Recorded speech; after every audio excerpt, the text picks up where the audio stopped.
नमस्कार। मैं डॉक्टर अर्चना जोशी, सह आचार्य ड्राइंग एंड पेंटिंग।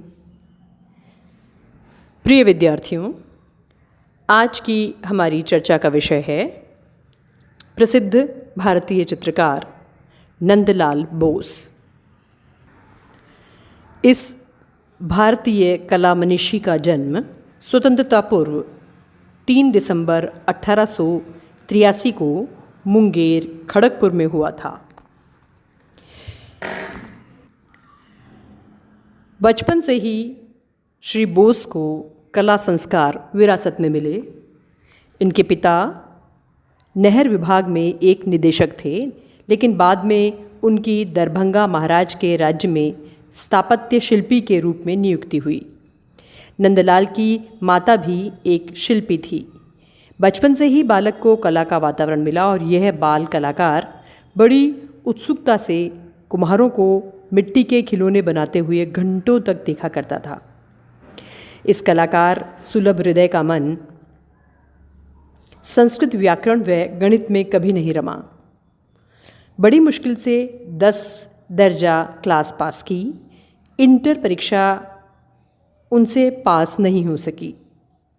अभिभावक उन्हें डॉक्टर या अर्थशास्त्री बनाना चाहते थे, लेकिन वे तो सदैव फीस तथा किताबों के पैसों से कला पत्रिकाएं खरीदा करते थे। लगभग 23 वर्ष की अवस्था में वे स्वेच्छा से कलकत्ते के आर्ट स्कूल में दाखिल हुए।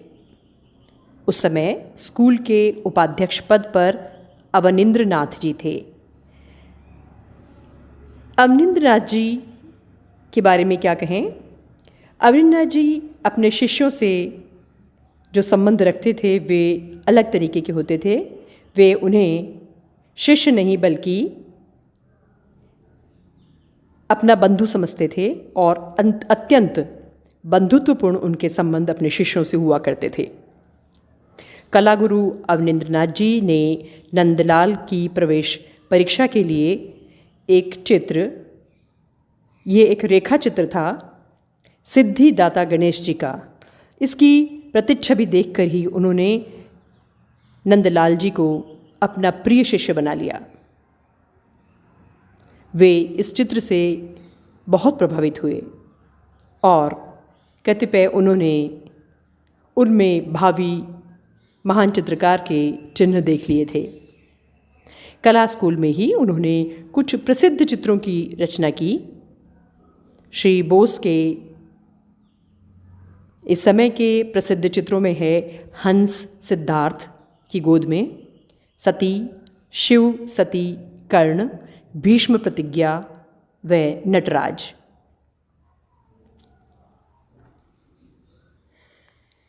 कला स्कूल की पंचवर्षीय शिक्षा समाप्त होने के बाद सन 1921 में विश्व भारती शांति निकेतन में गुरुदेव रविंद्रनाथ जी ने इनकी कला भवन में शिल्प शिक्षक के पद पर नियुक्ति की थी। शांति निकेतन के उन्मुक्त आकाश, चहुं ओर व्यापी हरितिमा, पलाश के रक्त पुष्प और प्राकृतिक शोभा को देखकर बहुत अनुकूल सृजन वातावरण मिलने पर आपका सृजन मुखर हो उठा।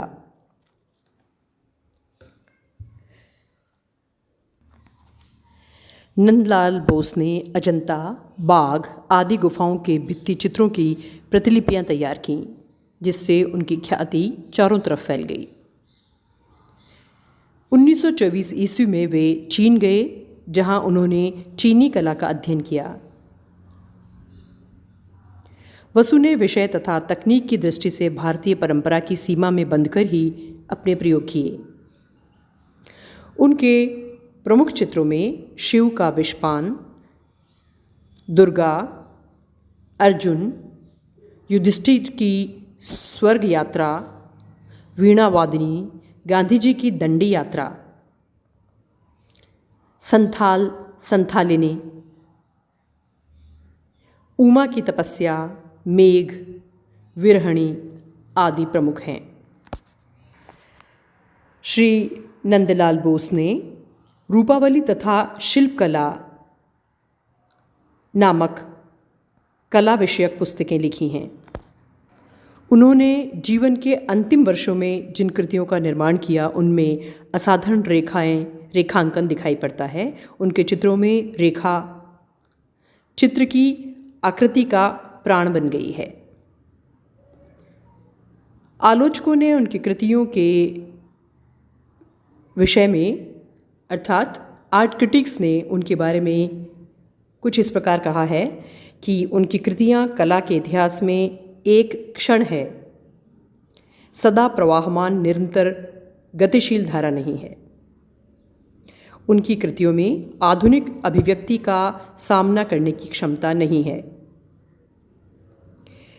बहरहाल नंदलाल बसु को राष्ट्रीय सम्मान पद्म विभूषण से विभूषित किया गया और 1953 ईस्वी में उन्होंने शांति निकेतन के कला विभाग से निवृत्ति प्राप्त की, परंतु फिर भी वे चित्र बनाते रहे। उनका 1967 ईस्वी में निधन हो गया। नंदलाल बोस के चित्रों के बारे में अगर समीक्षा की जाए तो वे भारतीय आत्मा के अत्यधिक सन्निकट लगते हैं। ऐसा लगता है कि वे अजंता के किसी चित्रकार के ही वंशज हैं। शिल्प में उनका मर्मबोध इतना गहन और प्रदीप्त है जो अनागत काल के लिए भारतीय शिल्प इतिहास में सूर्य सदृश रहेगा। उन्होंने भारत के संपूर्ण कला तीर्थों, प्रमुख नगरों तथा कला केंद्रों की यात्राएं की थी। उनकी अद्वितीय कला सेवा को दृष्टिगत रखते हुए 1951 ईस्वी में बनारस हिंदू विश्वविद्यालय ने उन्हें डीलिट की सर्वोच्च उपाधि प्रदान की थी। उनका व्यक्तित्व स्निग्ध, कृष्णवर्ण, खद्दर का गेरुआ पजामा और कुर्ता, कंधे तक आती लठिया व मौन अधर और कृतित्व दोनों ही अनोखे हैं। वे विश्व भारती में मास्टर मोशाय के नाम से प्रसिद्ध थे। तो ये था भारतीय महान चित्रकार नंदलाल बोस का परिचय, व्यक्तित्व और कृतित्व। आप लोग अध्ययन करते रहें और जानते रहें भारतीय चित्रकला के बारे में। धन्यवाद।